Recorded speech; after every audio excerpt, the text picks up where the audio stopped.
Friends, hello! How are you? Welcome to Changing Tracks. Today our guest is going to impress us with his story. Brian is with us today. Brian, how are you? Very good, Christina. Thank you for having me. It's a joy to be here.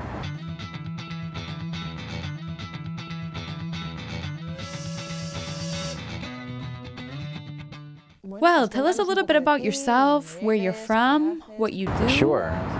Well, my name is Brian Shields, and I live in Jacksonville, Florida. And it's a nice, sunny place, except for today. But yeah, I grew up in the States, and I had an early interest in film and theater. And about the age of 15 is when I got into it on a professional realm. Did you grow up in a Catholic family? I grew up in a Catholic family, both of my parents. And in the United States, you know, the North and the South, there's always a big dispute between the two. My mom is from the South in Mobile, Alabama. You can't get any more redneck than that, you know. And then my dad is from Philadelphia. And so, but we moved down here to Florida just because of, you know, weather, really, when I was about 3. So, but yeah, I went to Catholic schools. I went to, you know, we never missed Mass, all that kind of stuff, and you know, they were good parents. They were trying to, you know, give me the faith in the way they knew how. And were you a good son? I did my best to be a good son. You know, it's interesting. That's a great question. I used to argue with my mom constantly. Like, I don't know what my deal was, but I was always, I was just a pain. But, you know, but I did have I can't say that a lot of times my heart was in the right place and I knew it was right. And, but there's always that side of me, and I think everyone that just wants to do things my way, you know, and so I still struggle with that. So, in the faith, did you see it as your own? Did you see it as something personal? I'll tell you, did I take the faith of my own? I can remember specifically one Holy Thursday, and I was serving Mass, and they take the Blessed Sacrament, and then they'll repose it in the chapel, and I don't know what it was about that Mass or that time, but I just really had a true, like, I knew it was Jesus. And this was like 10, 11, somewhere in there, and then I don't know what happened after that. Then I just went nuts, you know. But so I had moments of understanding, like, what was good, and I wasn't like beating kids up. I wasn't a bull or anything like that. You know, a lot of times you try to help out the underdog or that sort of thing. But you said you went crazy. What do you mean by that? I guess when I started getting a little crazy was around 14, and a lot of it had to do with my friends. You know, I had some bad friends. I mean, I thought they were good, but they were just, you know, I guess the kind of fun I would have was just clean fun, you know, joking around or whatever. But, you know, there's, some of them would get a little more violent, a little more destructive, and ruining property and all that kind of stuff, and it just wears on you, you know. It seems fun. It seems like no big deal. Oh, we're all having a great time and we didn't get caught or whatever. It's doing something to you, you know. It's deadening. It's really deadening your senses, and then you're just gonna get into bigger and bigger stuff. So, and some of those guys did. Some of them did get into big stuff, and some of them end up in jail, you know. So. Okay, so before you mentioned that you got into the movie world when you were on the right path, could we say that getting into this world got you off the right track? Well, I love just being a ham, a goofball, you know, and it just came natural. And one summer, I was at my grandmother's house and my uncle was there. You know, I was goofing it up once again, and he's like, Brian, you should get an agent. And that was like what I needed to hear, because I had no clue what to do with this talent, you know? And so I was like, yes. So I went home and I found an agent, and then started doing commercials and independent films, and you know, say no to drugs, PSAs, they were like public service announcements. I did all kinds of stuff. I was in a commercial with Michael Jordan and McDonald's, and then my career, it really started to take off during college.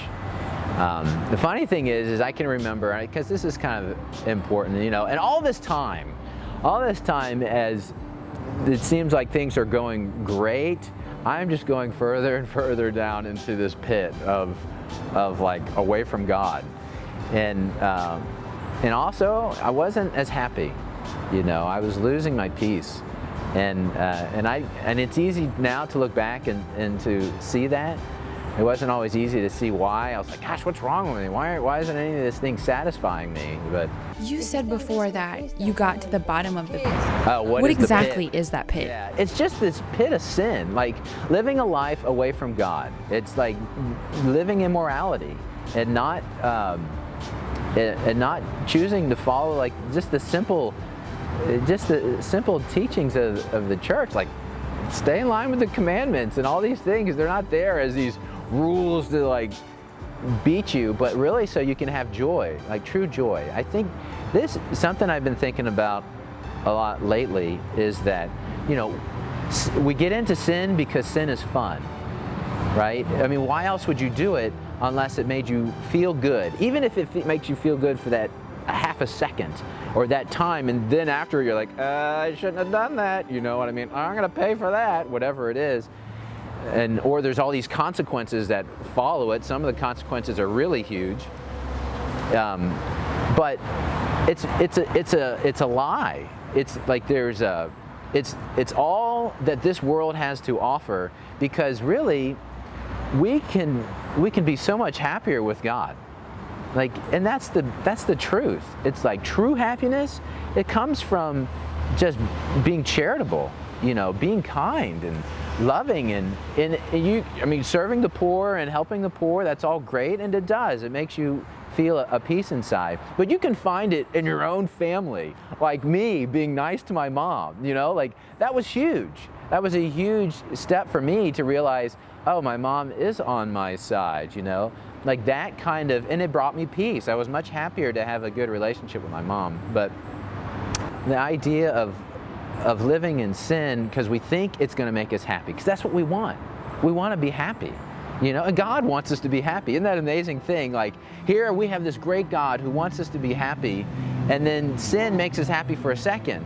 But he's like, okay, because you got it wrong.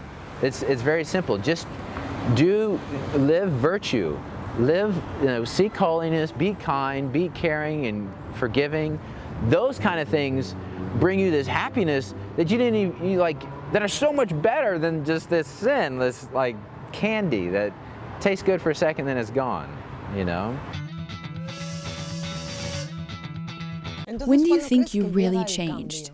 I was going up, and this is funny, like Our Lady was appearing in Croatia, and my mom, I guess, got wind of this somehow, and she came into my room one night, and she's like, Mary's appearing, and she wants us to pray 7 Hail Marys for the peace in the world.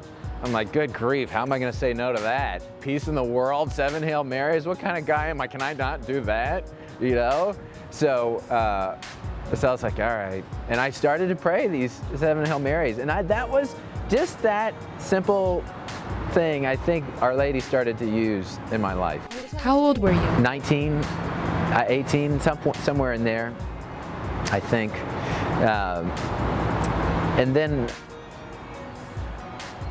And then I remember, and maybe I can remember, like, you know, as an actor, I used to drive, like I would drive 9 hours to go to an audition. And I remember one time I got to this audition. It was in New Orleans, which is, you know, it used to be by the French a long time ago, right? But I got there, and it was for a film, and I walked in the door, and the casting director said, "Oh, they just cast that part out of Los Angeles." I was like, "You got to be kidding me!" So I got back in my car, and I drove another 9 hours back home. You know, like, there's a lot of dedication. Like, you have to be convicted. If I could have only done that in my spiritual life, holy cow, I'd be a saint. But there was, like, North Carolina, Miami, Orlando, I would go all over the place. And that brings a lot of frustration, you know? You're like, what is going on? I'm putting all this effort into it, and I'm not seeing the results that I want to see, you know? So one night I prayed and I said, Lord, I want you to give me a part that is just going to put my career in orbit. I just want something big. And the funny thing is, the next thing I got was this as a HBO series. It was called From Earth to the Moon. So just this idea, I was like, I want something huge out, you know, and then to the moon, okay?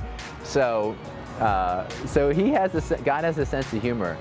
And so here I am, and that really got me at this other point of where then you kind of, I did this thing, and Tom Hanks, there's Rita Wilson, like all these Oscar winners, and all the, just surrounded by this incredible talent on this project. And then it did give me a boost, because then I got to go meet the producers of another show that was coming out, and it was called Dawson's Creek. So in Spain, I don't know if they know what Dawson's Creek is, but it's just like the cool show, you know. And no one knew what the cool show was that everyone was watching at that time, or that it was going to be, that Dawson's Creek was going to be that. But I was up for the lead, and that was the first time I was driving home from that meeting, and I was like, Lord, do not let me get this part. What? Why? I know, that's what I was saying. I was like, what am I talking about? Because, okay, like, I got to the point in my life just, I mean, a few months before, where, like, I understood why people didn't want to live anymore. Like, it was so empty.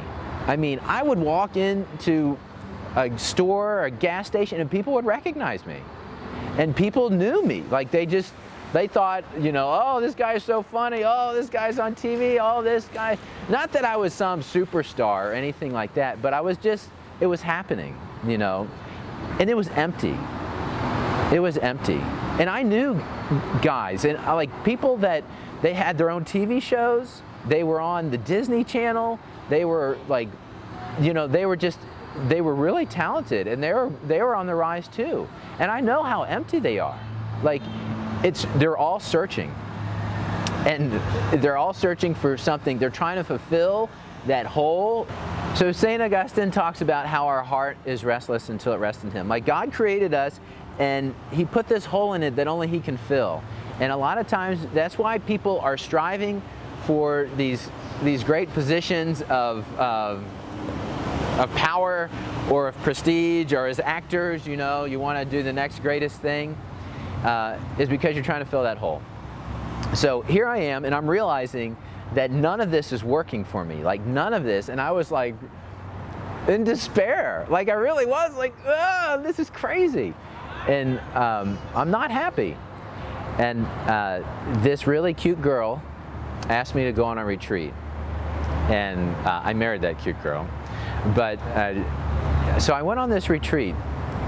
And it was the first retreat I went on. I was the kid who, like, my parents would ask me to go to CCD class, the religious ed class or whatever, and I would fight them tooth and nail. Any youth ministry stuff, no, I'm not doing that, you know. But this time I was hungry. Like, I really wanted answers. And I wanted answers back then too, but I was too stubborn to get out of my own way. And I think that's, like, big for youth now, is to realize, it's like, just relax, guys. You know, just do what you got to do to find real peace. You know, that's important. How did you get out? The first time that I'd experienced Eucharistic adoration. And the brothers that were putting on the retreat, they were the Brotherhood of Hope. They're here in the United States, and they work with college students. So I was in college at the time. And And I was hearing all these truths about our Catholic faith that I'd never heard before, like a catechism? What's a catechism? You know what I mean? It's like, what? Like, it's all laid out there, like this perfect plan to happiness and holiness. It's like, it's right there. And it was just blowing my mind. You know, the whole weekend was just, and so then adoration's coming around, and the priest is like, here is the Eucharist, Jesus Christ, body, blood, soul, and divinity. And this is the first time I'm hearing about this, right? So, because I went to school, when I went to school at that point, I was like cutting out felt of crosses and hearts, and it was just not substance, you know, it was not substance. I was left. Now, I'm a blockhead, and I probably missed a lot of it in school, but I see young kids now, and they're getting it, the ones that are taught, so it's not all me, you know what I mean? The schools need to lighten up too. So anyways, here I am, I'm there, and I'm seeing that Jesus Christ, and he's in this beautiful golden monstrance, and the priest is coming around. There's like 80 to 100 people in this room, and everyone is getting this personal moment in front of the Blessed Sacrament. So I'm watching this, and I'm thinking, all right, here he's coming this way. I don't know what to pray for. I've never done this before. Everyone is praising God, and everyone's raising their hands, and they're singing, and that person's crying, and what am I doing here? I feel like a total fish out of water. You know, I didn't know what to do. I was like, and finally, the priest came in front of me, and I remembered my mom was gonna have surgery. So I reached out, I was like, my mom, boom, and I touched this monstrance. Okay, this is gonna sound weird, okay? But I got zapped. Like, this warmth started in my heart and just went through my whole body. And all of a sudden, I'm like, hallelujah, praise the Lord. I'm singing to the Lord. I'm having a good time. And I'm talking to God, you know, and just like, and I don't know what happened, but I just knew my mom was healed. It was like amazing. It was an amazing feeling of peace and joy that I cannot explain. And I was on fire from that day for the rest of my life, really. I mean, that was like, it was like God took out the paddles, you know, clear, you know. And so I got home, and this was Sunday.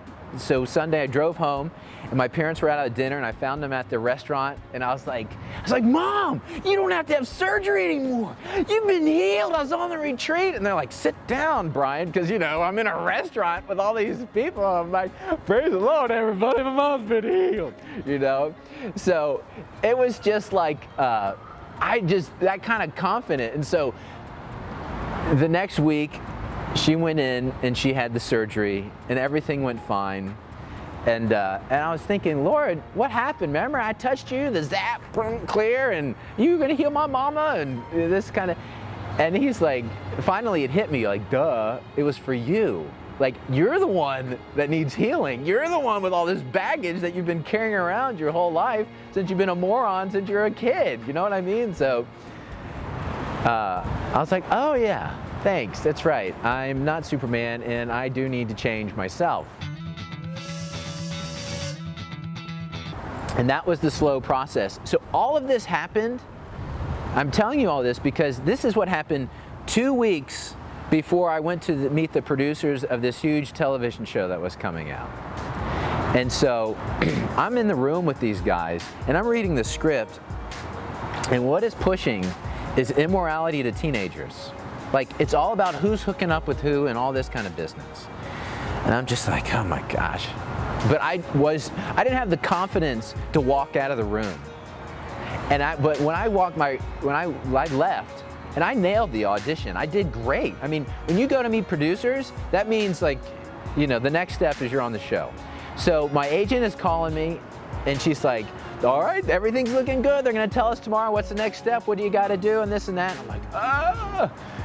And I just started to pray, and I was like, Lord, you gotta make it not happen. Get me out of this. And the next day, I got a call from my agent, and she's like, I don't know what happened. She's like, they changed their minds. They want to use you on this other show. And I was like, I know exactly what happened. I was praying, you know.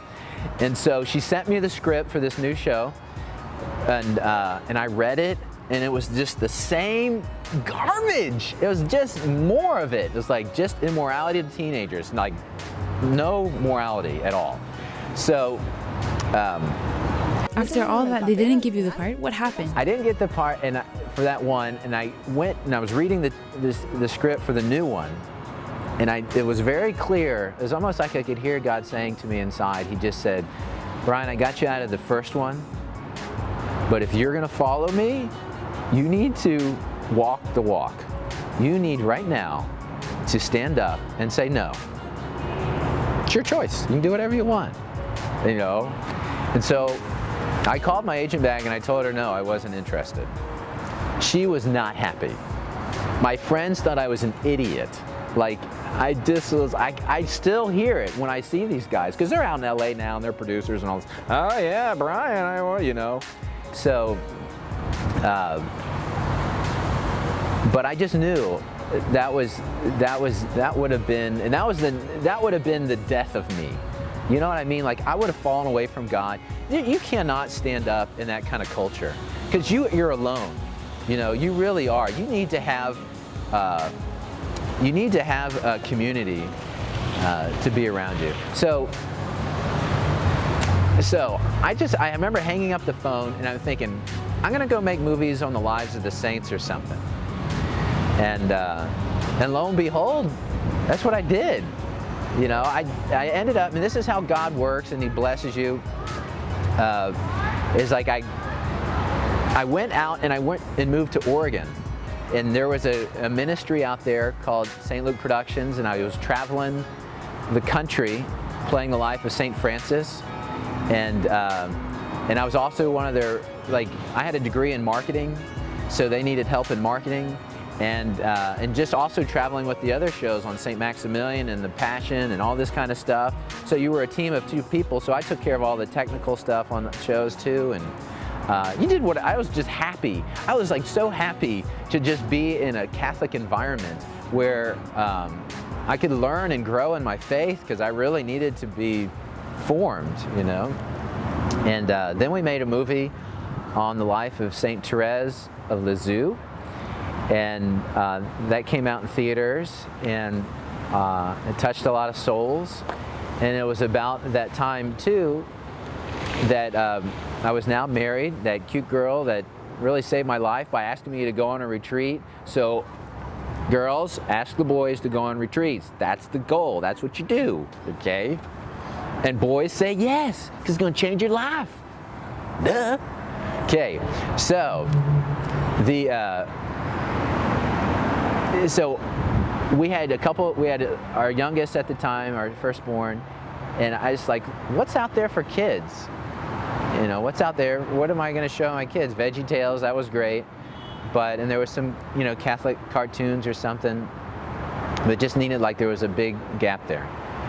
And so that's kind of, that's where I went. I started Lumen Entertainment to kind of focus on kids. But, you know, life is a constant conversion.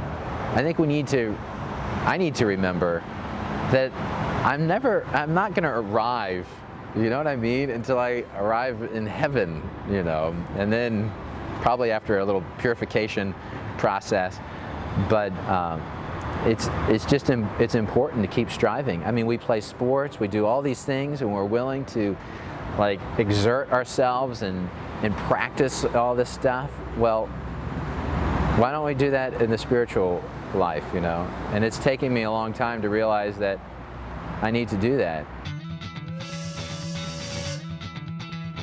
What part has Our Lady played in your conversion and in your life?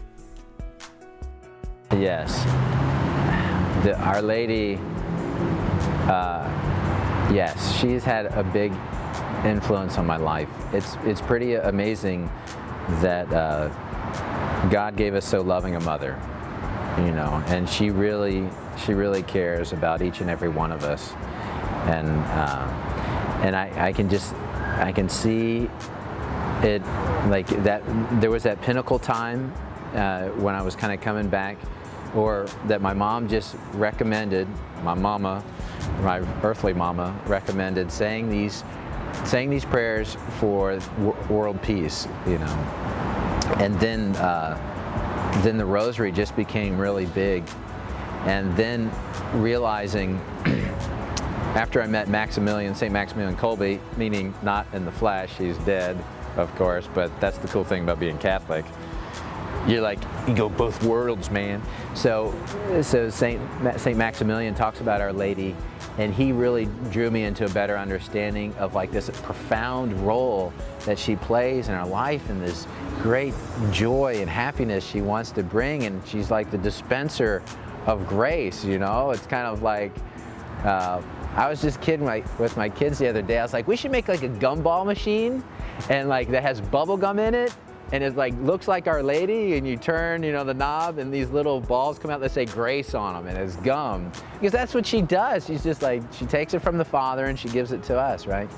So, and then if, you know, I've tried to do a consecration to Our Lady. You know, there's Louis de Montfort's consecration. The first time I did it, I didn't make it. And then the second time, we got through it. And now we're in the middle of doing it right now with our family. But she does. She's just there, and she just orchestrates life.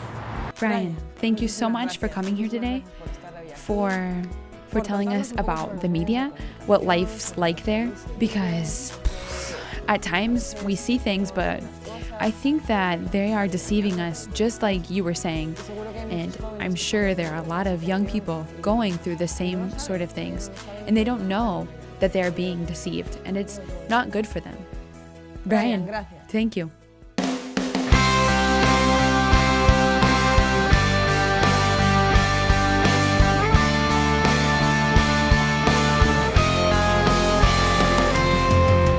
Friends, it's true.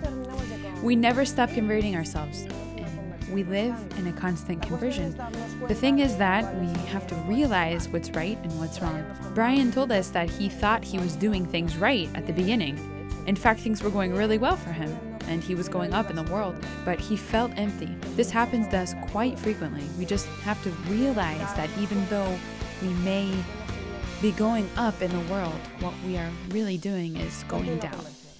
Continuous conversion. This never ends, but we're not alone. Just like he said, it's really important to be in a community, but we're not alone.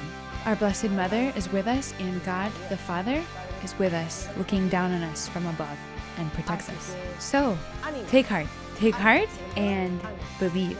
Have faith. Thank you for being there. Thank you.